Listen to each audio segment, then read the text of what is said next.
Welcome to Realpolitik Confidential, your trusted source for unsentimental geopolitical analysis. This is the third episode and it is today, the 6th of June 2025.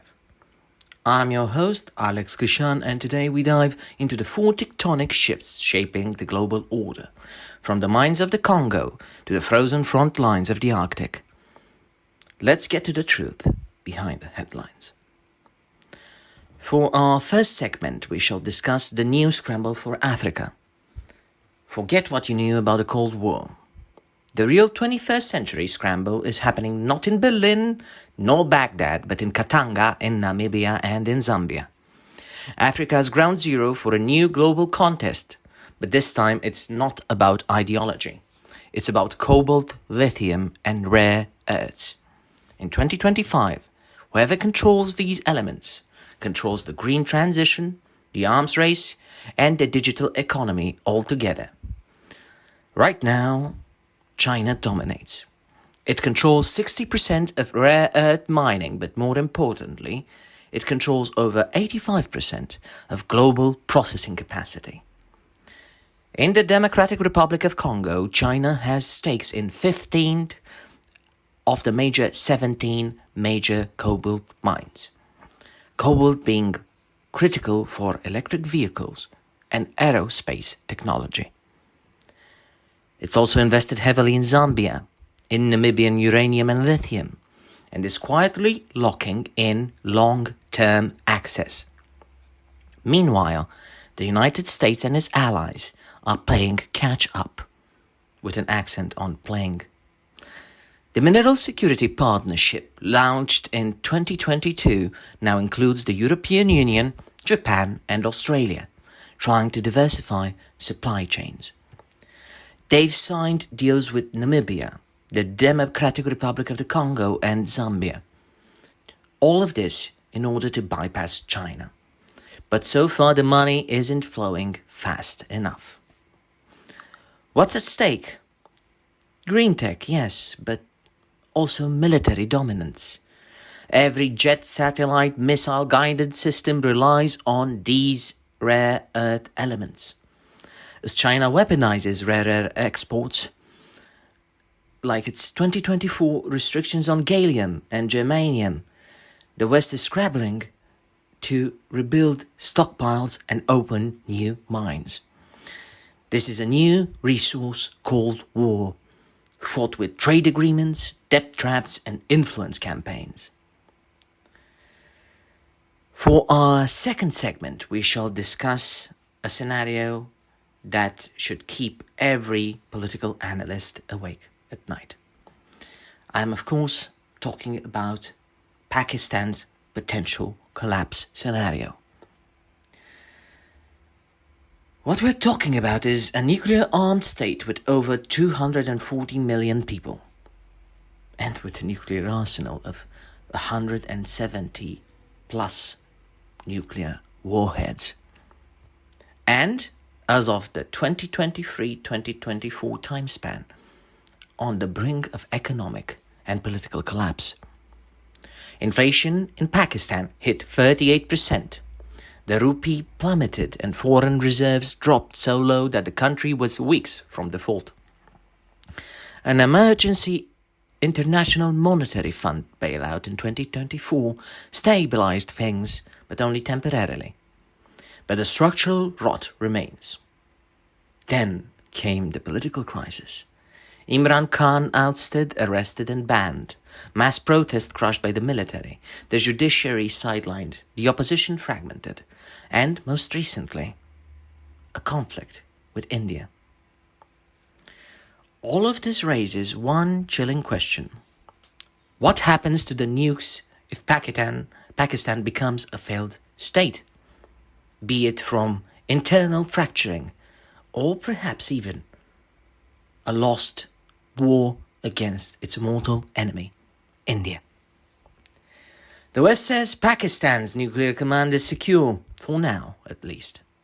But memories of Khan's proliferation network still haunts policymakers. And in December 2024, the US sanctioned 4 Pakistani entities for ballistic missile work. Their concern? That long-range systems might reach US shores.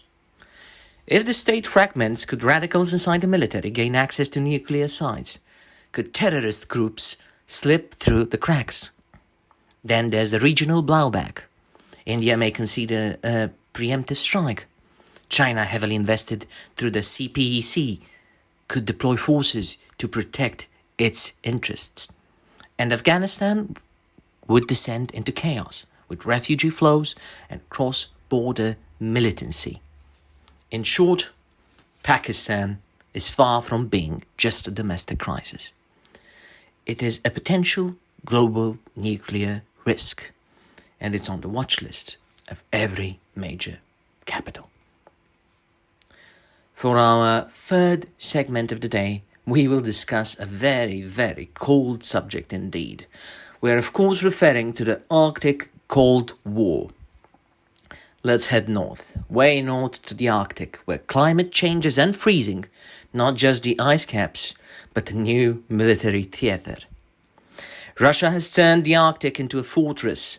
It's built or reactivated over a dozen military bases across Franz Josef Land, Novaya Zemlya, and the Siberian coast. Installed S-400 systems, cruise missile platforms, and submarine launch capabilities. It controls the largest icebreaker fleet in the world, over 40 ships. To put things into perspective, the United States only has 2 icebreakers. Why all this? Well, because the Northern Sea Route could soon be a new Suez Canal, an Arctic shipping lane from Asia to Europe, 40% shorter than the traditional trade routes. And Russia wants to tax, monitor, and most importantly, control it. They've already mandated foreign ship requests permission to sail through. The US has responded with a new Arctic strategy and is beefing up its military presence in the area, including NATO, drills, and new bases. And with Finland and Sweden in NATO, 7 of the 8 Arctic states are now under NATO's umbrella, Russia being the odd one out. Then there's China. There's always China, isn't it? Officially a new Arctic state. I meant a near Arctic state. China has launched a Polar Silk Road initiative. They've invested in Russian LNG projects, built icebreakers, and conducted scientific expeditions to map undersea terrain, dual-use data with military potential. China and Russia even held naval drills near Alaska in 2023. So what do we do now? We have melting ice, trillions in untapped oil, gas and minerals, and 3 superpowers jostling for control. I'm afraid this isn't just about shipping. It's about dominance over the last unclaimed frontier on this earth. And now, for our fourth and far more amusing subject, we have Trump versus Musk, the boxing match of the century, or as somebody would like to call it, a populist divorce. Now back to the US, where the 2 loudest voices in populist politics have gone from bromance to civil war.